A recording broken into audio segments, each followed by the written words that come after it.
Hello there. So a little while ago, I was talking about a little Excel spreadsheet that I had created to help performers to figure out what their break-even point was and how much money they would make depending on how many tickets they sold to their show. And I mentioned that it was, I hope, favorably called the Dream Crusher. Um, well, dreams crushing dreams, not just for performers. I crushed my own dreams today. I'm not putting on a show. I am working on a new project. It's not really a new project. I've been kind of working on this for like a year, but we're really not ramping up, but like I'm putting more energy into it and I'm hoping to release it soon. And so I was doing a bit of a break-even analysis today.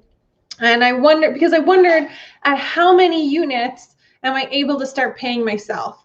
So at what point am I at $0, like just covering expenses for the units that I'm selling? And I thought it wouldn't really be a very high number. I thought, oh, like it's not really going to cost very much to put on this little show that I'm doing. It's how they always feel. It always feels like it's not going to cost very much money, but it does.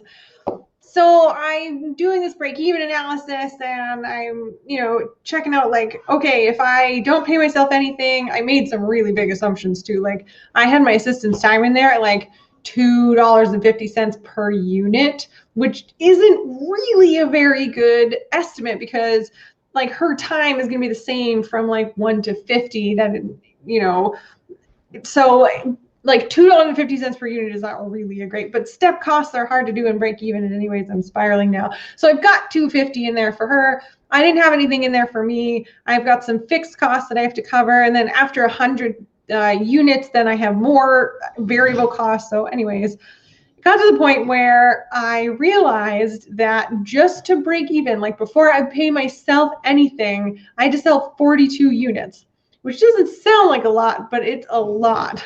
Trying to get people to buy in, 42 different people had to buy into this idea that is kind of a new idea, and I just am not totally convinced that 42 units is doable. So crushed my dreams a little bit. And it was a bit of a roller coaster because at first I thought, oh, I only need like 6 units, no big deal. But then I realized I hadn't accounted for a couple things and I had to rework some numbers. And then, yeah, 42 units. We went from 6 to 42.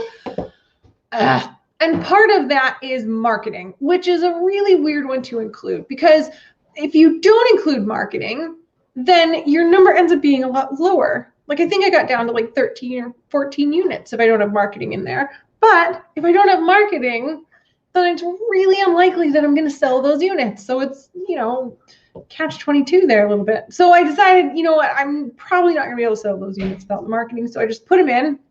And so we're at 42. And something else that I realized is that it's not enough to do break even. There's a second point that you need to calculate too. And I sort of found this by accident because I calculated 50. So I started at 50. I knew that was my break even. And then I went up by 50 up to 500 to say, okay, if I sold this many, what would my profit be? What would my per unit profit be?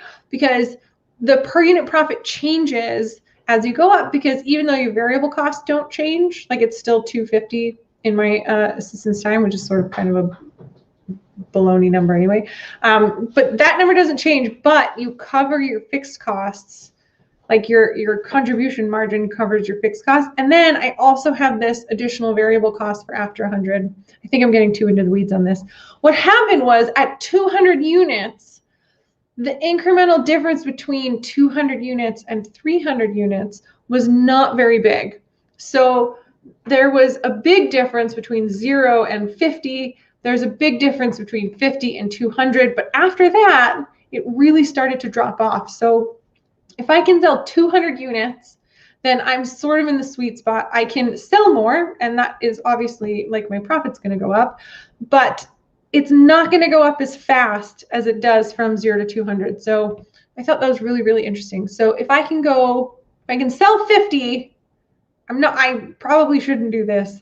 If I can sell 100 or 150 or so, then I'm in the danger zone in a sense, because now I've sold enough that I have to, like, it's going to take my time, it's going to take energy and all these resources, but I'm not really going to make enough to make it worthwhile. So my lower bound is 50. I mean, it's not really an upper bound, but it's sort of like the number that I really need to hit is 200, and anything between that is dangerous. It's going to be a time suck, and I'm not going to make enough for it. So I'm not 100% sure on this little project anymore. So we'll have to see. I mean, that's like a preliminary look, and like I said, the numbers are a bit bogus, but it was an interesting exercise and a real roller coaster to go through. And I kind of understand now how that might feel for somebody who doesn't normally deal in numbers. So somebody who is a performer or something like that, who, yeah, that would be really soul crushing, because this is like the thing that you love to do. For me, this is just a project that I might do. But if it's a show that you're going to put on, like that's the thing that you love doing. So to find out that in fact you're not going to make any money doing it, like, yeah, that sucks. So taste of my own medicine, I guess. Dreams mildly crushed. They're like 50% of what they were. They're like when you sit on a pillow for too long, like you can't really crush a pillow, but it like never really bounces back. That's my dreams right now. I'll feel better tomorrow, I hope. I think that's all I have for you. I'm just going to go and have dinner now. I hope you're doing well, and I'll see you tomorrow.